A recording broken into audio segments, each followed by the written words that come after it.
Assalamu alaikum dear students. I hope that you people are fine and doing good. Today we are going to learn about the third, fourth, mean and continued proportional, and we have already learned in the previous section in the exercise 3.1 that actually what does the meaning of proportion, right? And what do the proportion actually stands for. Okay, so how we are going to solve it? Product of extremes is equal to product of means. This is what that is going to be there and to be applied. Okay, आज जो हमारा topic है उसके regarding हमारे पास एक छोटी सी चीज़ है, इनमें बहुत थोड़ा सा डिफरेंस है, सिर्फ डेफिनेशन का, वर्किंग सब की एक ही है. Okay, coming up here with the part number first. So first topic we have is the third proportional. Third proportional का मतलब यह है कि हमने तीसरे नंबर का प्रोपोर्शन जो है वो क्या करना है, कैलकुलेट करना है. ओके, अब अगर हम उसकी डेफिनेशन को फॉलो करें तो थर्ड प्रोपोर्शन हमारे पास यानी ए, बी और सी तीन नंबर्स हैं, तो हमारा C is going to be the third proportional. Okay, चौथा यहाँ कुछ जिक्र नहीं है. ओके, तो हम यहाँ पर इसको इस तरीके से यूज करेंगे कि सबसे पहले हमारे पास क्या चीज आएगी कि if we have a ratio b then proportion. अब मैंने थर्ड प्रोपोर्शनल इंट्रोड्यूस कराना है, ठीक है, तो बाय डेफिनेशन जो है वो मेरे पास इसमें क्या होगा कि if A, B and C are related like this, A ratio B और बी आगे से प्रोपोज करे सी को, ठीक है, then we say that the C is the third proportional. ठीक है, अब same definition goes for mean proportional. ठीक है, व्हाट डज मीन? मीन का मतलब होगा हमारे पास मिडल वंस. ठीक है, यानी सेम चीज है कि अगर A ratio B proportion B ratio C हो तो जो मिडल में मेरे पास है that is actually the mean proportion. B is said to be the mean proportion. Okay, I hope that it is clear to you. Fine. अब बारी आती है फोर्थ प्रोपोर्शनल की और कंटिन्यूड प्रोपोर्शनल की. ठीक है, अब फोर्थ प्रोपोर्शनल क्या चीज है? फोर्थ प्रोपोर्शनल का मतलब यह है कि आप चार वैल्यूज हैं. ठीक है, अब अगर चार वैल्यूज होंगी तो डेफिनेटली वो आपके पास फोर्थ वाला जो है that is going to be the fourth proportional. Okay, means that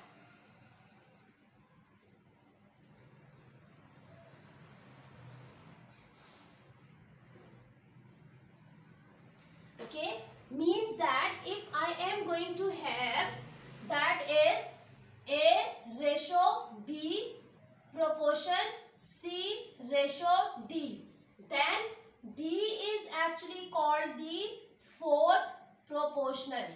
Okay, अब इसी तरीके से हमारे पास नेक्स्ट कंटिन्यूड प्रोपोर्शन. ठीक है, कंटिन्यूड प्रोपोर्शन हमारे पास क्या चीज है कि कंटिन्यूअसली उसमें जो है वो प्रोपोर्शन कायम हो रहा है, यानी आपके पास पहले की जो रेशो है, ठीक है, वो दूसरे के साथ, अब इसी तरह आगे से कंटिन्यू करना है ना, दूसरे की आगे तीसरे के साथ, तो इसमें कोई इतनी बड़ी बात नहीं है. ठीक है, then we say that a, b, c are in continued proportion. ठीक है, अब बात यह है कि आप नोटिस करें कि हमारे पास थर्ड वाला, मीन वाला, कंटिन्यूड वाला, they follow this same definition.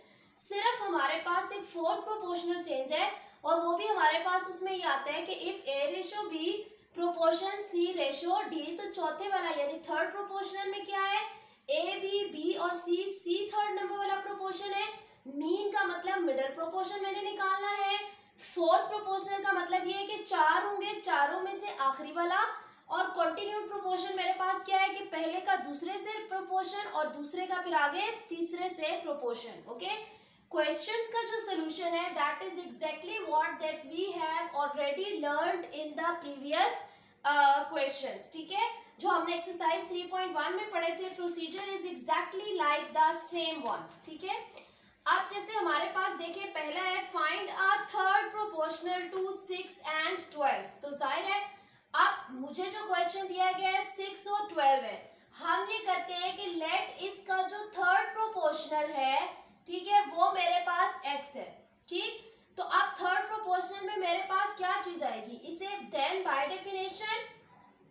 हम इसे कैसे लिखेंगे, ठीक है, हम इसे ऐसे लिखेंगे कि 6:12 प्रोपोर्शन 12:x। ओके, अब आप देखें, आपने क्या पढ़ा था सोल्यूशन में कि product of extremes is equal to product of means. तो यानी कि 6 multiplied by x that is equal to 12 multiplied by 12। अब आगे आपकी अपनी चॉइस है, आप इसे किस तरीके से सिंप्लीफाई करते हैं। 6 मल्टीप्लाई है, इधर ले जाकर कितना हो जाएगा, डिवाइड हो जाएगा। कटिंग करें 6 2 से 12, तो x का आंसर आपके पास कितना आ जाएगा, 24। ठीक है, इसी तरह से इसका पार्ट नंबर 2 है। Okay, if I move towards the part number 3, अगर मैं इसके पार्ट नंबर 3 पर जाऊं तो आप देखें पार्ट नंबर 3 में मेरे पास क्या चीज है, a² माइनस b² रेशो, दूसरा क्या है, a माइनस b। तो आप इसी को प्रोपोर्शन बनाए, a minus b ratio x। अब आप उसी तरीके से सॉल्व करेंगे कि product of extremes is equal to product of means. जब आप इसको इस तरीके से करेंगे, व्हाट इट वुड हैव, ये आपके पास कितना आ जाएगा कि a² minus b² multiplied by x that is equal to, ठीक है, बाकी आपके पास इसमें क्या रह जाएगा, a minus b multiplied by a minus b. Okay, अब x के साथ a² माइनस b² मल्टीप्लाई हो रहा है, आप क्या करेंगे, what you are going to do, you are going to divide it.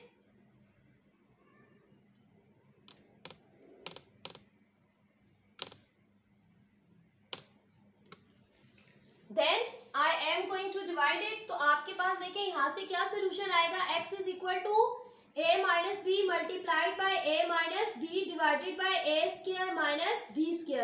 यहां से आपके पास कितना आएगा, apply the formula, a² minus b² का फॉर्मूला क्या होगा, a plus B a minus B will be cancelled out. I am left as answer a minus B over a plus B.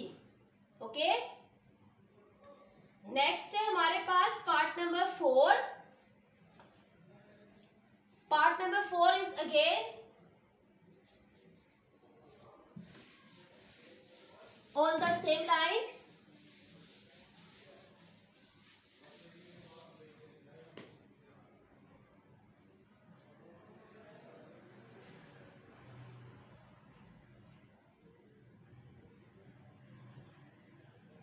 Part number 4 is x minus y square and x cube minus y cube। ठीक है, अब already यहाँ पर x शामिल है तो हम यहाँ पर कुछ और नाम रख लेते हैं, फॉर एग्जाम्पल p।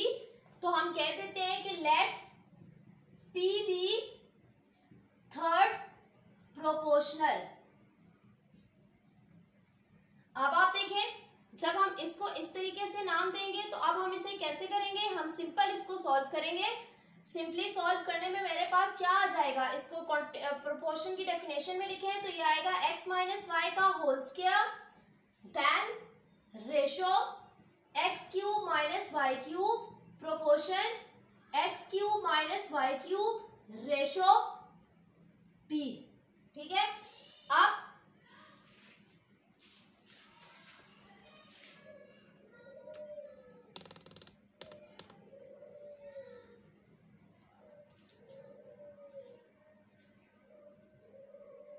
हम इसे उसी तरीके से सॉल्व करेंगे एज वी डू देयर। ठीक है, तो हमारे पास क्या आएगा, product of extremes is equal to product of means. तो x minus y whole square multiplied by p that is equal to x cube minus y cube multiplied by x cube minus y cube divided by x minus y का whole square. Okay, अब आप देखें, जब आप इसको solve करेंगे, in fact ये उधर ले जाकर डिवाइड होगा, मैंने इसी स्टेप पे कर दिया, आप इसको नेक्स्ट स्टेप पे करें तो ज्यादा बेहतर बात है।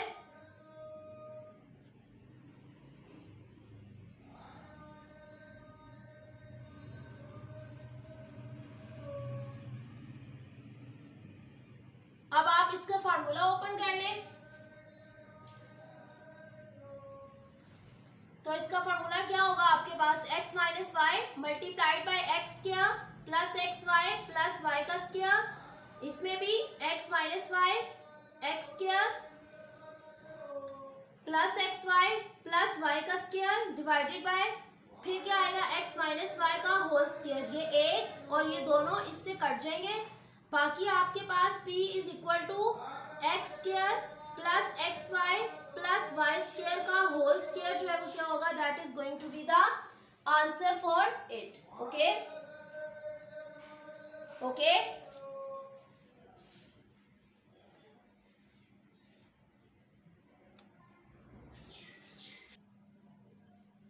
okay, coming up here with the question number 1 and the part number 5.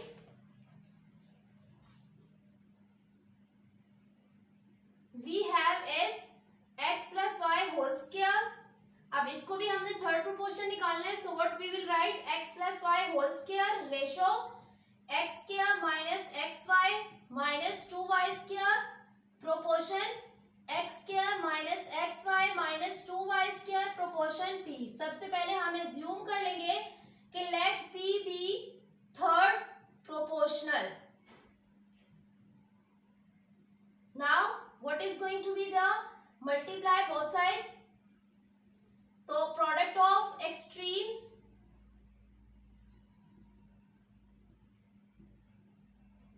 is equal to product of means.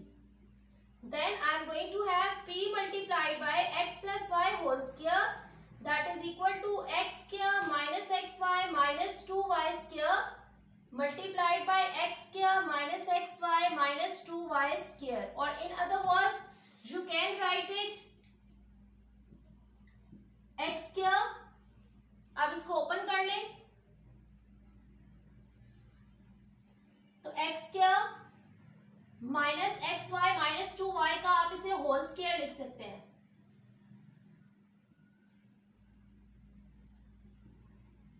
अब उसके बाद अप्लाई दी फॉर्मूला, ठीक है, फॉर्मूला सॉरी अप्लाई नहीं होगा यहाँ पर, we are going to do it's mid term break. जब आप इसकी मिड टर्म ब्रेक करेंगे तो आप देखें आपके पास आएगा ये x square minus 2xy plus xy minus 2y square whole square, common ले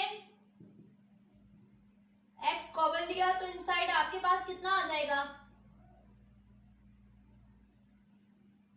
it's x minus 2y, take y common, you are left as x minus 2y square and whole square. ठीक है, y आपने common लिया, एक रह गया आपके पास, divided by x plus y का whole square. Apply the formula तो आपके पास ओपन इट तो x plus y x minus 2y whole square divided by x plus y का होल स्क्वायर। ये दोनों टर्म्स कैंसिल हो जाएंगी, you are left as x minus 2y का whole square. On the same lines we have the last part number 6 जहां पर you are going to apply the formula for p cube plus q cube and p square minus q square. Okay, you are going to use the both formulas there.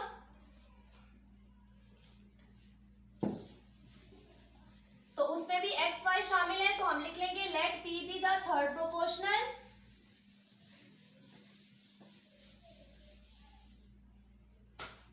तो अब देखिए आपके पास इसमें क्या आ जाएगा, p square minus q square divided by p cube plus q cube ratio p minus q over p square minus p q plus q square proportion p minus q over p square minus p q plus q square ratio for example x। ठीक है, क्योंकि ये question itself p q में multiply करें the product of extremes is equal to the product of means, तो p square minus q square divided by p cube plus q cube times x is equal to, इन दोनों को multiply करें तो same हो जाएंगे,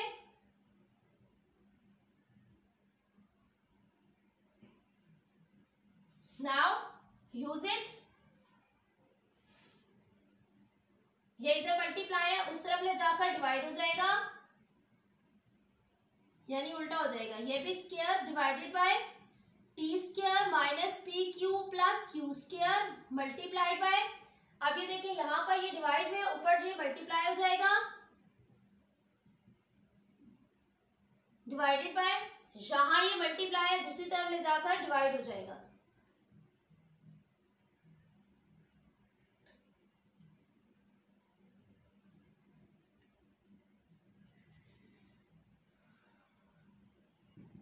open it,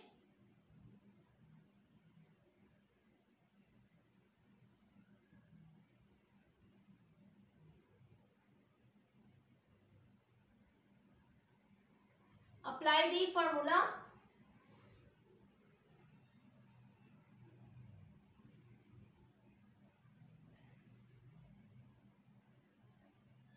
we have as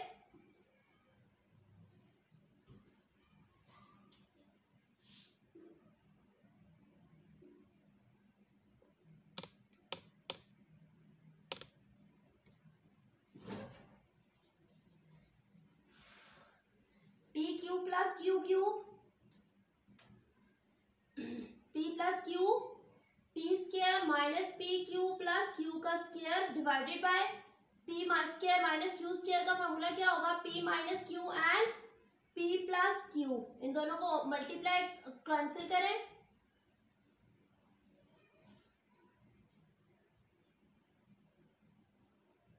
एक दफा ये भी कैंसिल हो जाएगा, तो आपके पास इसका आंसर सिर्फ क्या रह जाएगा, p minus Q divided by P square minus P Q plus Q का square. I hope that this is clear to you. Quite simple and quite easy to calculate.